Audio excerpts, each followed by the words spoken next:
This problem presents us with what I'll call a large-scale fluid system. We have large tanks, we have large pipes, we have these valve restrictors here, and we want to see when we put an inlet flow, or really change the inlet flow into tank number 2, what's going to happen in our system. How are the pressures in the tanks going to change, that P1 and P2, and how is the inlet flow and the outlet flow going to change? The QI, which is actually prescribed as an input into the system, and Q out. And then we also will have the flows of filling the tanks and the flow between the tank, which is denoted here as Q1.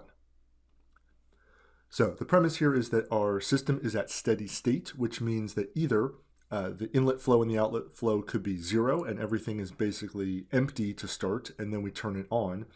But it could also be at a steady state that is non-zero, where we have a constant inlet flow, a constant outlet flow, and the pressures in the tanks are also constant. So technically what we're going to be looking at is the change from steady state, where QI is the change from the steady state inlet flow, P1 and P2 are the changes in head pressure from the steady state, QO is the change in the outlet flow from steady state. But again, in words, I'm just going to be calling it the flows and the pressures, even though technically they are changes from equilibrium of the pressures and the flows. So first, let's denote what are we trying to find in the end. We are trying to find the specific transfer function where our output is going to be P2, the change in pressure in tank 2, and our inlet, or our input, is going to be QI, that change in inlet flow. That's where we need to end up. So how are we going to get there? Well, we want to take this fluid system, and I'm going to make a diagram that is going to use the electrical analogs. All right, so this can be a bit tricky to do because we're changing the tanks, the valves, the inlets into the electrical components. I'm going to start, though, with the inlet flow, this QI. So it's a volumetric flow. Volumetric flow is going to be analogous to a current. So this is an input into the system. So we're going to model this as a current source. So we didn't look at these really when we were looking at our electrical systems, but we will here. So we have a current source that is going to be pushing fluid, or analogous our electrons, into this node here. So this is coming at a constant, or a prescribed, I should say, current Q sub I.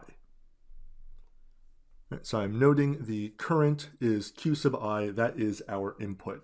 So what it's going to do is go into tank number 2. That's what this node is going to represent. And all the fluid that is going into tank number 2, there are going to be really 3 things that can happen. So first, some of the fluid is going to stay in the tank and it's going to go to filling the tank. So what we can do is represent that by a capacitor. Tanks are going to be analogous to capacitors. So some of the flow is going to go to filling the tank with a capacitance of C2. Some of the flow is going to go from the tank through R2 and then out into the environment. So I'll have another branch coming off this node that will go through resistor R2 and then out to the environment. And then some of it is going to go to, in the picture on the left, it's going to go through a valve which is going to act as a resistor, R1, and it's going to go into tank number 1. So we see here we have flow coming into the tank, and then 3 things that can happen. Fluid stays in and fills it, that's the capacitor.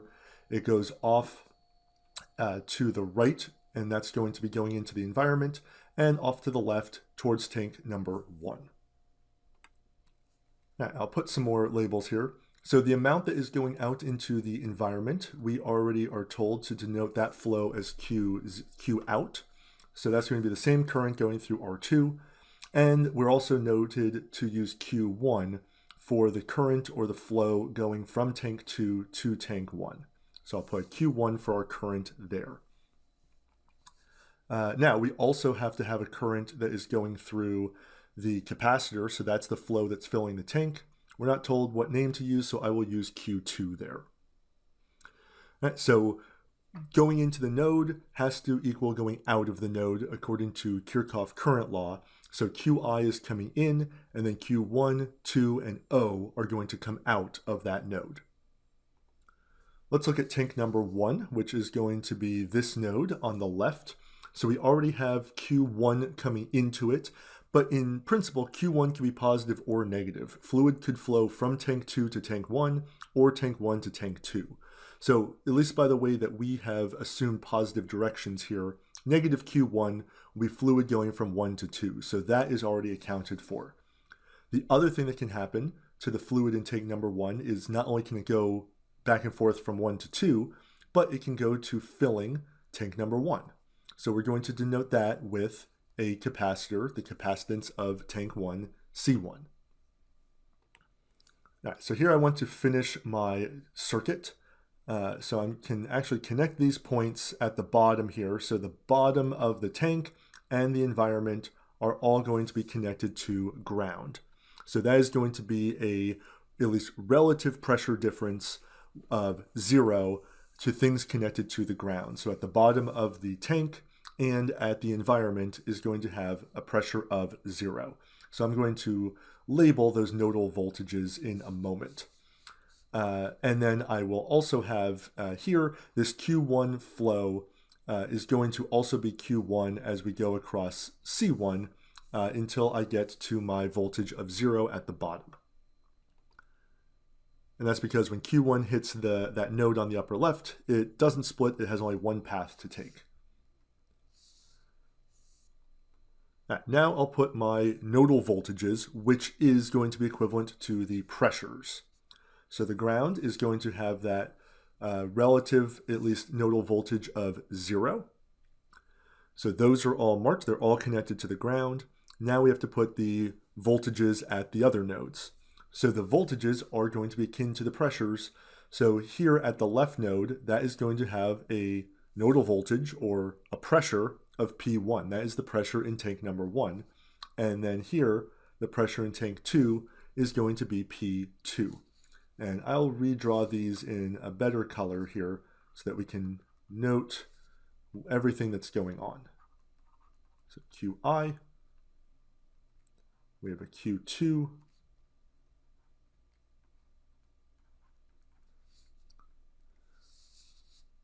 okay, so I like to do these large-scale systems this way, where I'm going to mark the voltages like I have, I'm going to mark the currents like I have, which again are going to be equivalent to pressures and volumetric flows. And then I like to solve it like we did really the op-amp problems. I think using nodal voltage drops is a good way to go on these types of systems. But this is the complete circuit diagram, at least that is equivalent to that large-scale system. Again, I'll note we have two capacitors, that is tank 1 and tank 2, which tanks are going to act like capacitors. They store energy.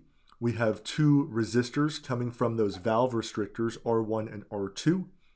And in this system, we're assuming it's large, so all of the diameters of pipes is going to be big, which means that we're ignoring the fluid inertia, we're ignoring the wall resistance through the pipes, so those are not being modeled here.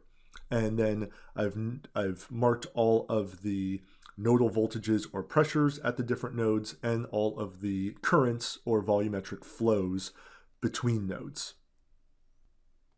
Now we can use this diagram to start developing our equations.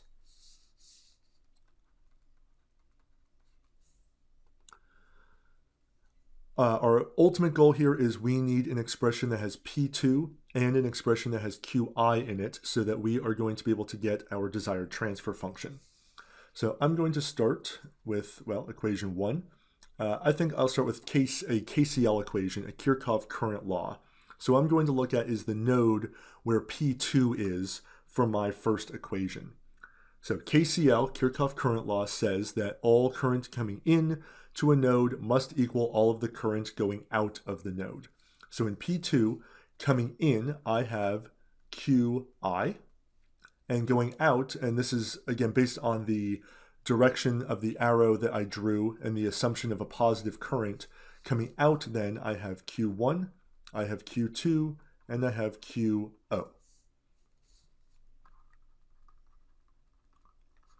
And we'll track our outputs and our inputs like normal.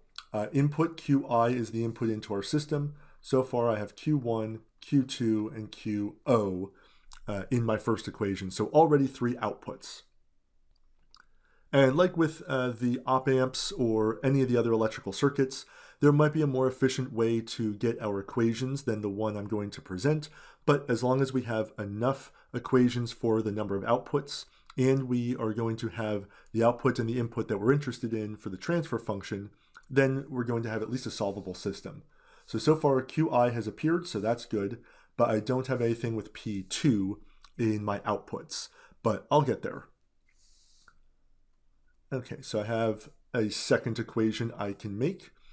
I am going to make the equation here that is going to go from this node to this node. I don't have necessarily a rhyme or reason for this, but for my order, but I'll do it in this order. Okay, so from the P2 node to that 0 node, I am going to go with my flow QO. So I'm going to do my end point minus my start point. And notice, like with the electrical systems, I'm already in the Laplace frequency domain here. And then my voltage drop is going to be due to that resistor R2. So that's going to be a voltage drop. So a negative R2 QO will be on my right-hand side. All right, so my outputs, I've now added P2. QO already was there, so I now have a 4th output, but I only have 2 equations. However, at least at this point, I now have the output that I desire. I just am going to need to add more equations in order to make it a solvable system, though. All right, so my equation 3, I'll go here. I can actually take a shortcut here if I wanted. I could go from that P2 down to this 0. That would be one way that I could do this. Or I can go from P2 to P1. I can go from those 2 nodes to each other. Either one will be fine. I'll do this. It might add actually an extra equation because I could actually avoid having P1 in any of my equations since I don't need it. But I'll go the extra step here and do this voltage drop. So from P2 to P1, I'm going to go with the direction of Q1. So my end point minus my start point is equal to the voltage drop across R1. So minus R1 Q1. So by doing this, I've added an extra output to my system. I now have 5. Again, I could have avoided that if I wanted to, but I'll do it for this example. So I actually need 5 equations now in order to solve this, at least. I'll do another voltage drop. I'll go from P1 down to 0. Again, with the flow, which is also Q1, end point minus start point equals the voltage drop across the capacitor now. So that'll be a minus 1 over CS, C1S, Q1.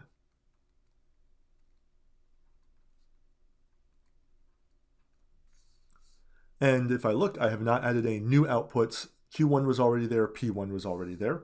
So that's good. And I'll go on to a 5th equation.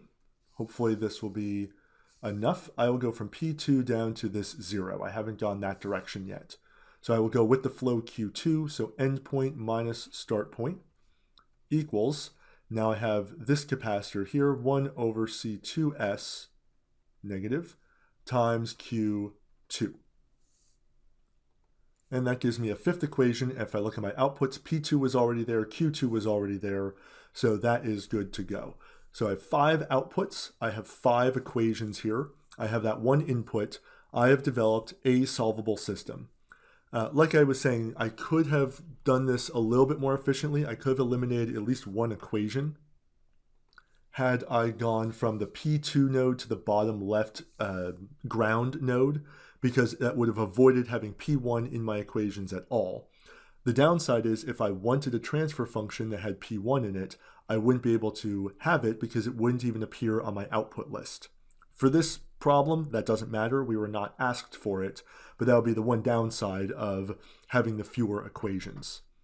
So we have a solvable system, definitely. So now we have 5 equations that we need to deal with. Definitely this is not one we would want to do by hand, so we are going to employ Mathematica to do this for us. And before we get there, I'll do a little bit of reduction here. So I'll get rid of the zeros at this point, just because they don't add anything. It's just a little bit more to look at, but I did put them, I wanted to explicitly put them before to note that I wanted the end voltage or the end pressure minus the start pressure or the start voltage. So it's a little bit cleaner now. Now we can go into Mathematica. Now I will transcribe them into Mathematica. So EQ1, I will call the first one, will be QI, and that is my Q1, Q2, and QO. And that is again coming from that KCL equation. So I'll just put a note here, KCL. My EQ2 then is from, all the rest are from nodal pressure drops. Minus P2 is negative R2 QO. And I just want to be careful here, I'm using O everywhere and not 0. It's easy to make that mistake, but Mathematica will treat it as 2 different variables, and then it will say it's not a solvable system. EQ3 is my P1 minus my P2, and that voltage drop, negative R1 Q1. Also notice here, make sure you're putting a space between the R1 and the Q1 to denote multiplication, so it doesn't treat it as one variable called R1 Q1. My fourth equation is negative P1. I left the 0 off. And here my voltage drop 1 over C1S. And this is going to be negative out in front. Times Q1. And then I have that fifth equation. Negative P2 is, I'll copy this and change it so it's a little bit quicker, is C2 and Q2 there. All right, 5 equations in, everything looks good. So now we are ready to start to solve it. We have our outputs listed here and we have our input, so we know what we are solving for in this solve step. So solve, and the collection of EQ1, 2, 3, 4, and 5 for our outputs, Q1, 2, QO, P2, and P1. All right, so everything looks good here. We're ready to solve. And something went wrong. I never actually ran my equations, that's why. So now they're black, so now they've run. It didn't know what EQ 1, 2, 3, 4, 5 was. Right, now it's working. And again, I'll get rid of that list of lists here. All right, so this is what we have. A little bit more complicated than we've seen before, but we did have 5 equations. We did have 5 outputs, so that shouldn't be too surprising. So let's look at the transfer function that we want. So our transfer function was, remember, P2 over, let's go back here, P2 is our output, QI is our input. So we want the one here that has P2. Here it is. And if we look at the form here, we have a QI multiplying everything on top. So our transfer function will divide through, so that's P2 over QI now, and that is the transfer function. All right, we have a bunch of different terms there, so we want to do our usual and collect all of the S terms together. All right, so now they are collected. And we have grouped in front of S on the bottom now instead of separately. We have an S squared on the bottom. We have an S on top. We have a constant on top. So this is the form that we want when we now are going to transcribe it into that standard form so that we can get that final transfer function. And like usual, I'll note that we could make the transfer function for Q1, Q2, P1, and Q out if we so desired. They're already here. They're already solved for, but we were only asked to find the P2. So that's what we'll go with for our final result. So I'll take this result from Mathematica. This is P2 over Qi is our transfer function. So in descending powers, I will have a C1, R1, R2, S plus an R2. And in the denominator, I have C1, C2, R1, R2, S squared. So a decent number of terms there. C1, R1, C1, R2, C2, R2, times an S, plus just a 1 on the bottom. And that is our desired transfer function. We have a second order on the bottom, we have that S squared term, and we have an S on the top, so a first order gets us to the final result that we were looking for. So let's look back quickly. How did we get to this transfer function for this fluid system? We were presenting with this large scale system, or we were told it was large scale. And when I say that, that's meaning, for this course at least, that we're ignoring the wall resistances and the fluid inertia in pipes for these large diameter, large cross-sectional area pipes. So we were told we have some tanks, we have some valve restrictions, those we will count for the resistances, and we have our input being a volumetric flow Qi. So I needed to take this fluid system and make the analogous electrical system from it. So the Qi is going to act as a current source, as Q is analogous to current, P is going to be analogous to voltage. So that flow is coming in, it's going into tank number 2. That's what this node is here, the P2 node. And we see that there is 3 things that flow can do once it hits tank number 2. Some of it will go to actually filling the tank or emptying the tank. Q2 can be positive or negative. Positive would be filling, negative would be emptying. Some of the flow will go to the right through the valve R2 and then out into the environment with QO. And some of it will go to the left through the R1 and go to filling tank number 1. So those are the 3 flows now coming out of the node at P2. Tank number 1, well, again, some can go to the right, some can go to filling it. If fluid is going from tank 1 to tank 2, that would indicate a negative Q1 when we went to actually solve this or simulate it. But some of the flow can also go to filling or potentially draining C1 or tank 1 going through that capacitor. We are going to always connect the bottom of tanks to ground, so that's hence the 0 voltage here, and any flow that goes out of our system into the environment will also be connected to ground.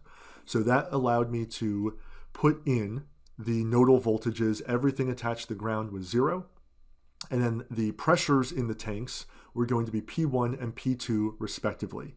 So at this point, all of the nodal voltages are labeled, all of the currents are labeled. I can start to get some equations out of this. So using the diagram, I came up with 5 equations. The first one, I used KCL, the Kirchhoff current law at P2. So going in was Q1 and going out was Q1, 2, and O. That gave me the first equation. And then I did nodal voltage drops.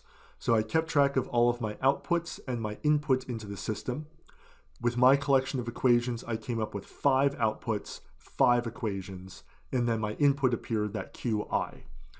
As I said when going through it, I could have potentially done this with only 4 equations and 4 outputs. I could have skipped over P1 entirely if I desired, but because I was solving this one not by hand, but in Mathematica, having one more equation was not a big deal. And as a side benefit, if I had wanted the transfer function for P1 over Qi, I would have also had that. So I put these 5 equations into Mathematica and solved, and I got my transfer function, the P2 over Qi that I was looking for, and then rewrote it and put it in our desired form with descending powers of S in the numerator and in the denominator.